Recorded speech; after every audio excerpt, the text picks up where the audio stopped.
2026 ಹೊಸ ವರ್ಷ ಜನವರಿಯಲ್ಲಿ ಮೊದಲನೇ ಉಳುಮೆ ಹೊಸ ವರ್ಷ. ನಮ್ಮ ಈಶ್ವರ ಸ್ವಾಮಿಯ ಸನ್ನಿಧಿಯಲ್ಲಿ ಇವತ್ತು ನಮ್ಮ ಬಸಟ್ಟಹಳ್ಳಿ ಹೋಬಳಿಯಲ್ಲಿ ವಿಶ್ವವಿಖ್ಯಾತಿಯಾದ ದೇವಸ್ಥಾನ ಆಗಿದ್ದು, ಈ ದೇವಸ್ಥಾನದಲ್ಲಿ ಇವತ್ತು ರಥೋತ್ಸವಕ್ಕೆ ಸಾಕಷ್ಟು ನಮ್ಮ ಎಲ್ಲ ರೈತರು, ವಿದ್ಯಾರ್ಥಿಗಳು, ಹೆಣ್ಮಕ್ಳು ತುಂಬ ಜನ ಬಂದಿದ್ದಾರೆ.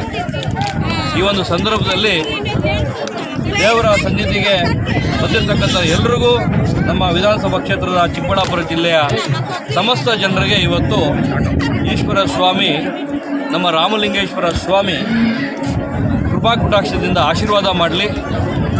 2026 ವರ್ಷ ತುಂಬ ಎಲ್ರಿಗೂ ಹರ್ಷ ತರಲಿ ಅಂತೇಳಿ ದೇವರಲ್ಲಿ ಬೇಳ್ಕೊಂಡಿದ್ದೀವಿ. ರಥೋತ್ಸವದಲ್ಲಿ ಪಾಲ್ಗೊಂಡಿದ್ದೀವಿ. ನಮ್ಮ ಕ್ಷೇತ್ರದ ವಿಧಾನಸಭಾ ಕ್ಷೇತ್ರದ MLA ಆದ ರವಿಕುಮಾರ್ ಅವರು ನಮ್ಮ ಜೊತೆ ಇದ್ದರು, ತಹಸೀಲ್ದಾರ್ ಅವರು ಇದ್ದರು.